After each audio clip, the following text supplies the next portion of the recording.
Good afternoon and welcome back to Girded with Truth.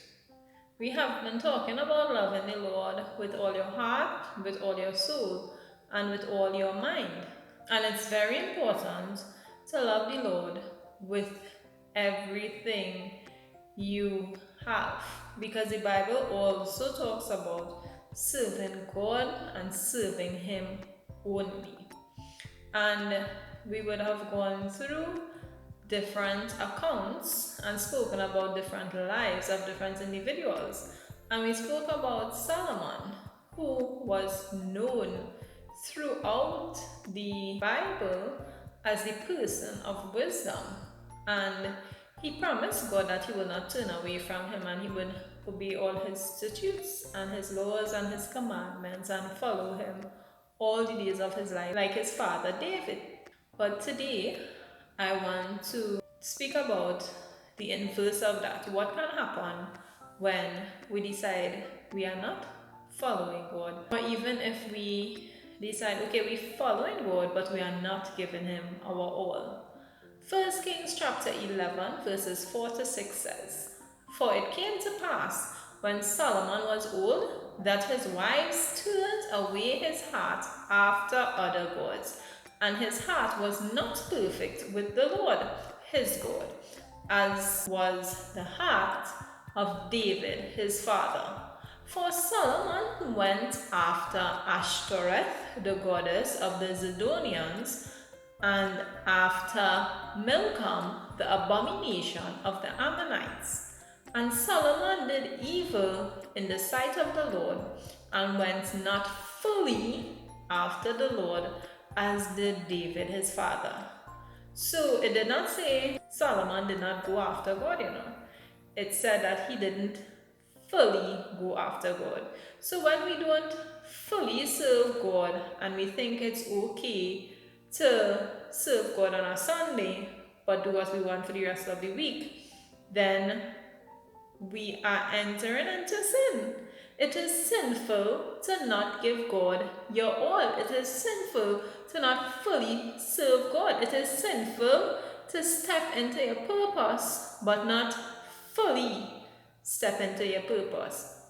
It is sinful to give God half. There is no halfway about it. There is no lukewarmness, because God says if you are lukewarm, He Himself will spit you out.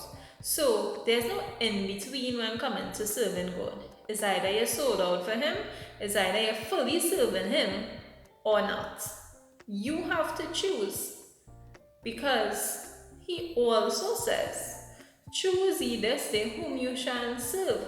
If Baal be God, serve him. But if God be God, serve him." Because it's the idea of choosing who to serve, but serving them with your all. So if you decide you want to go out into the world, do that. If you decide you want to serve God, do that. There's no halfway, there's no in between, there's no on the fence. If you are on the fence, you are holistically in hell. There is no in between there. Okay?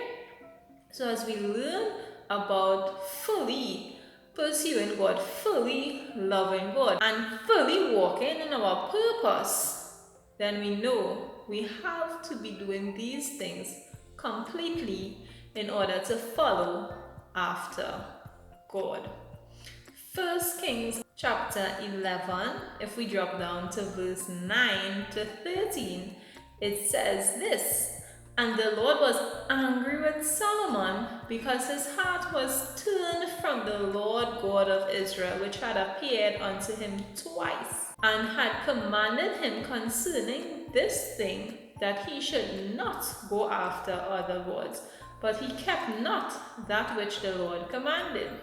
Wherefore the Lord said unto Solomon, Forasmuch as this is done of thee, and thou hast not kept my covenant and my statutes, which I have commanded thee, I will surely rend the kingdom from thee, and I will give it to thy servant.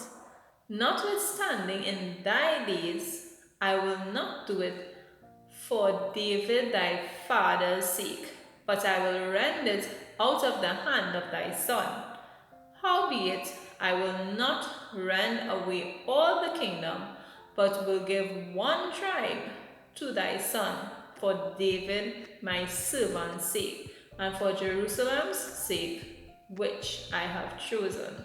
So Solomon made a covenant with God and he broke it. He went away to other gods because he had many wives and many concubines, and he decided to serve their God. It even said that he set up a high place to Chemosh and Molech. So he was big in the business of serving other gods. But here's the idea also of serving one God. You cannot give your heart to many gods. You have to give your heart to one God. And God is saying he wants your whole heart. So if Solomon was not giving him his whole heart, then he was really serving Molech and Chemosh. And it continued to say that he broke the covenant that he had with God. And God said, because you have done it, I will rip the kingdom out of your hands. So your generations will no longer carry on this legacy of kingship and kingdom. But you know what he said? He said, because of David, because of the covenant I have with David, because how David loved me and I loved him and how I chose him, then I will not take the kingdom from you directly. But after you sit on the throne, I will give it to your servant. So God was merciful to Solomon. Why? Because his father David was completely sold out to God. His father David went fully after the Lord. The Bible describes him as a man after God's own heart. David was a warrior, but he was also completely sold out to God. This does not mean he did not make mistakes. He made mistakes, but he reconciled with the Lord quickly. He had a heart for God. He loved God with all his heart, with all his soul, and with all his mind. And God even went on to say, you know what? Even though I'll give this kingdom to your servant, I will not take away the whole kingdom.